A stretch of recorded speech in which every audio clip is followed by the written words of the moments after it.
शुभेंदु अधिकारी को आपने सुना, हुंकार भरी है उन्होंने, शंखनाद किया है आज नामांकन के दौरान भी और उसके बाद मुझसे इंटरव्यू में भी कहा कि ममता बनर्जी तो बुरी तरह से हारने वाली है नंदीग्राम और पार्टी में सिर्फ बुआ भतीजे की ही चलती है, बाकी किसी की सुनी नहीं जाती, इस वजह से हार अब की बार तय है।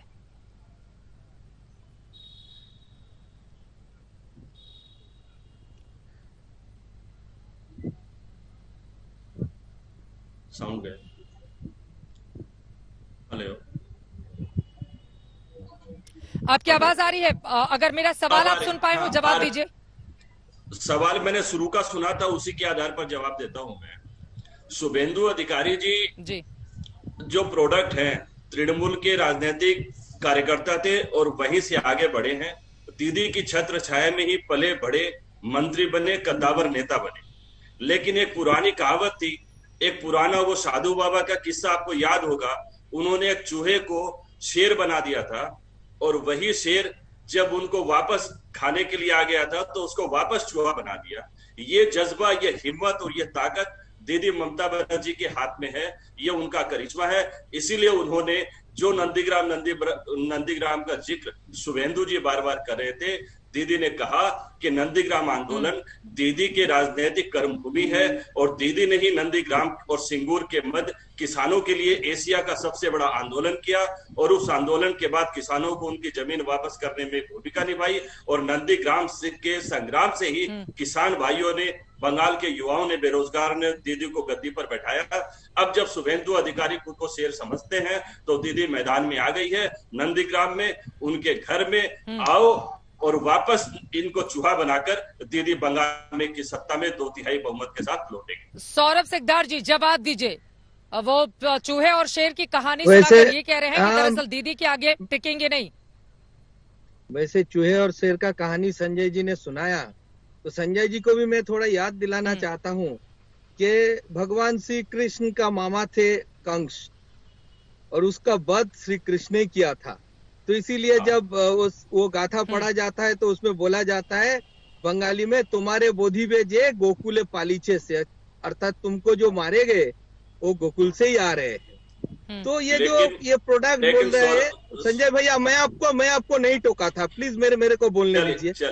मैं एक बार भी नहीं टोका था, मैंने सुना था। बोलिए। बात ये है कि ममता बनर्जी जी का प्रोडक्ट शुभेंदु अधिकारी है या तृणमूल कांग्रेस को शक्तिशाली शुभेंदु अधिकारी किया था, ये तो वक्त बताएगा। वक्त में ज्यादा देर भी नहीं है, 2 मई को तो इसका पता चल जाएगा किसके दम पे कौन बलियान हुआ था।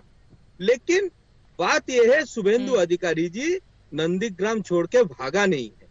ममता बनर्जी जो 10 साल सीएम रहे और 1984 से ये चुनावी राजनीति में है, लगातार जीतते आ रहे, बीच में एक ही बार हारे थे, उसको अपना सीट चेंज करना पड़ा, तो हमारा जीत तो ही हो गया। स्टैंडिंग सीएम को अपना सीट छोड़ के भागना पड़ रहा है। आप ही जब बोल रहे हैं कि ममता बनर्जी आज तक सिर्फ एक ही 1989 का चुनाव हारी हैं, बाकी कोई चुनाव वो हारी नहीं है, तो ऐसे में तो बड़ी चुनौती रहेगी ना शुभेंदु अधिकारी के सामने। सौरभ जी नहीं, चुनौती तो बिल्कुल नहीं है, क्योंकि उसको अपना सीट छोड़ के भागना पड़ा।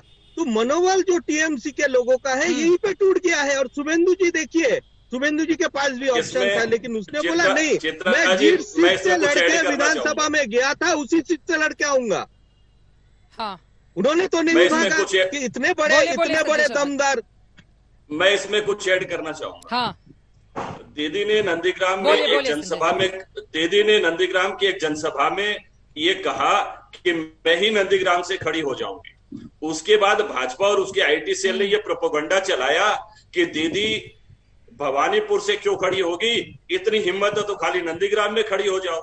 दीदी ने उनके प्रोपोगंडा को सुना नहीं, लेकिन दीदी 100% कंफर्म थी और हम सभी बंगाल की जनता कंफर्म है। लेकिन भवानीपुर में उनके वोटों का प्रतिशत तो लगातार घटता हुआ चला जा रहा था, इस वजह से भी तो नंदीग्राम पहुंची ना। उनका वोट प्रतिशत क्या है 2016 में और 2011 में, दोनों में बहुत ज्यादा फर्क है। देखिए, वोटों का प्रतिशत कुछ कम और बेसी हो सकता था वहां पर, लेकिन भवानीपुर की जनता दीदी को सराखों पर बैठाती है। इसमें बहुत सारे समीकरण काम करते हैं। तब जब दीदी ने नंदीग्राम का डिक्लेयर कर दिया तो इन्होंने कहा कि आप भवानीपुर से मत लड़ना, आओ, इतना हिम्मत है तो खाली नंदीग्राम में आओ।